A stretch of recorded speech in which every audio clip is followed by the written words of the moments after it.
Peace and blessings. Welcome back to the channel. Once again, I'm Dr. Bobby Price, and today I'm going to give you the 5 deficiencies that most commonly lead to high blood pressure that you overlook.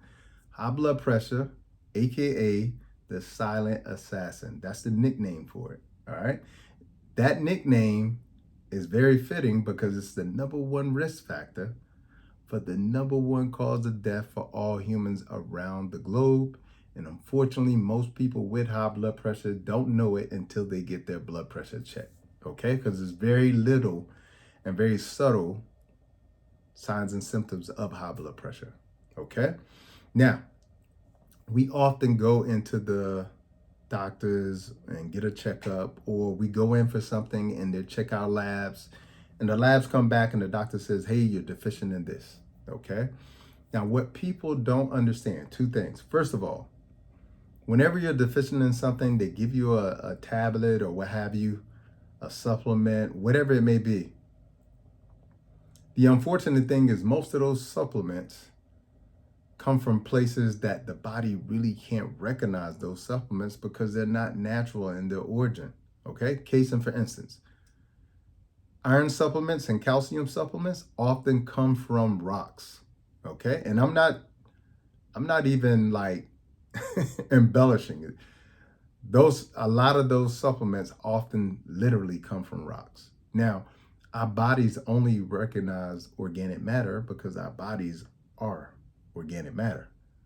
All right. So that's a big part of the issue, is that you're trying to correct a deficiency with something that is not aligned with our biochemistry or our biology. Okay. So that's the first issue. And it's really important to understand is a supplement is just that.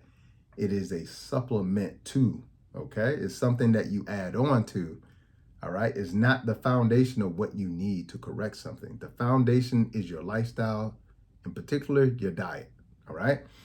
The other issue is that when it comes to addressing, deficiencies, what people don't understand is that these are things that you need, not only for your blood pressure, but you need them for so many things in your body. That's why many of the things I'm going to name today are vitamins, okay? Vitamins are vital minerals that your body needs, okay? I'm going to get into one of these minerals in just a second. It is responsible for over 300 biological actions in the body, okay? So when you're deficient in this mineral, which we'll get into, let's just go ahead and get into it, all right? Magnesium, okay? Magnesium, 80% of the population is deficient in magnesium, okay? That's a big number, okay? Magnesium is responsible for over 300 biological reactions in the body, all right? And it's also responsible for help maintaining your blood pressure as well, too.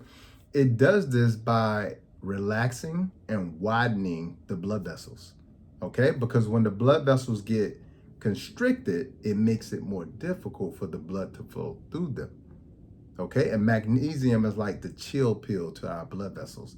It makes them relax, okay? So that blood can flow through more easier, bringing down your blood pressure, okay?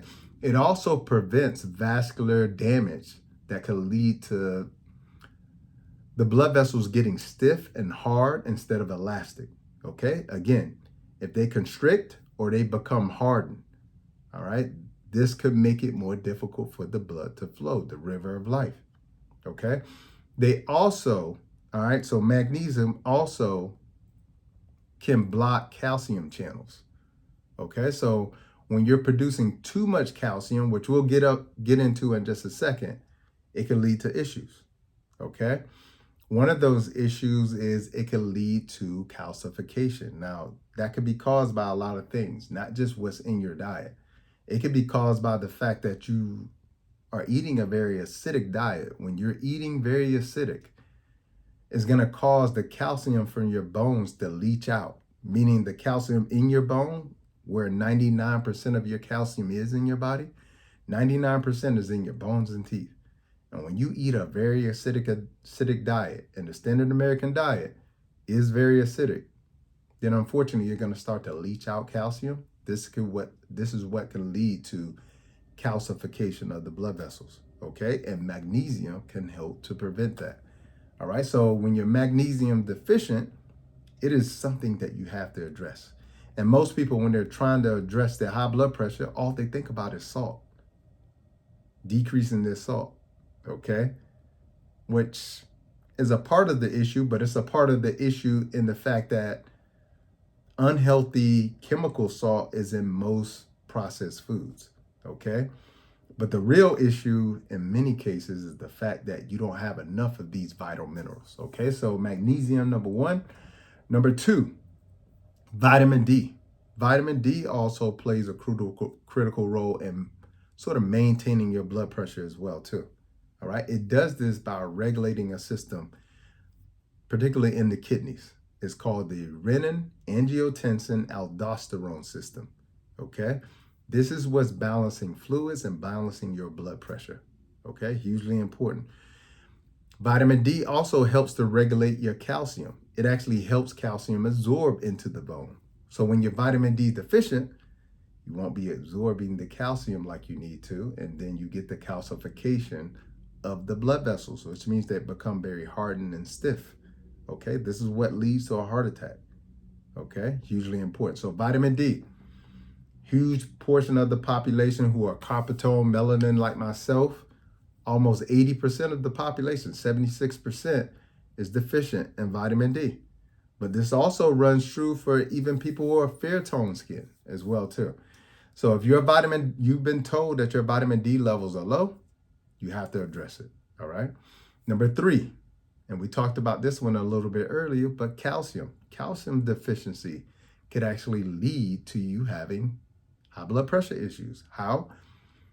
This also plays a role with the renin angiotensin aldosterone system that regulates your blood pressure.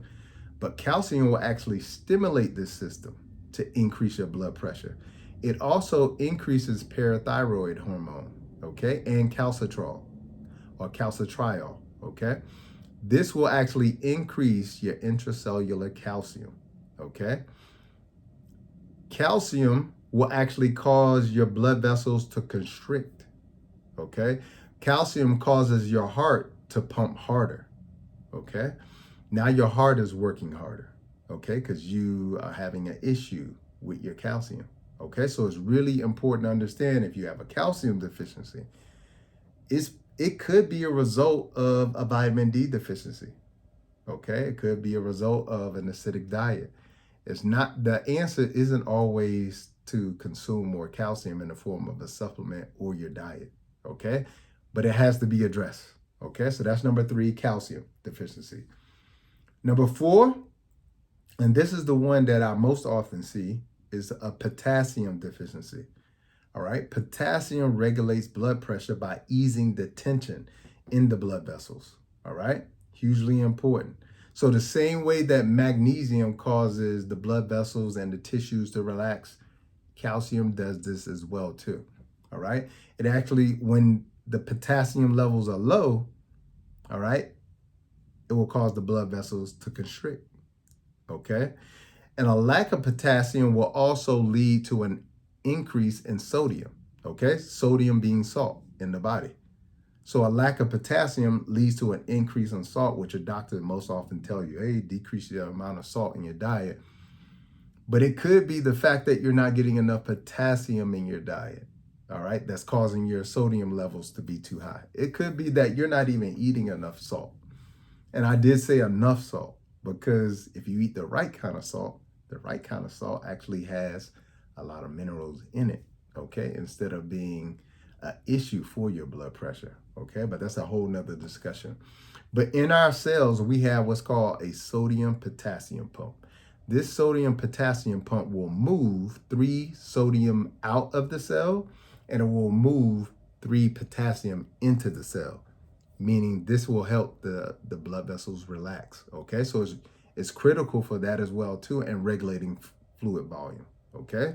So if you have a potassium deficiency or you've been told you have one, you have to address it. You can address it with avocados. That's a good source.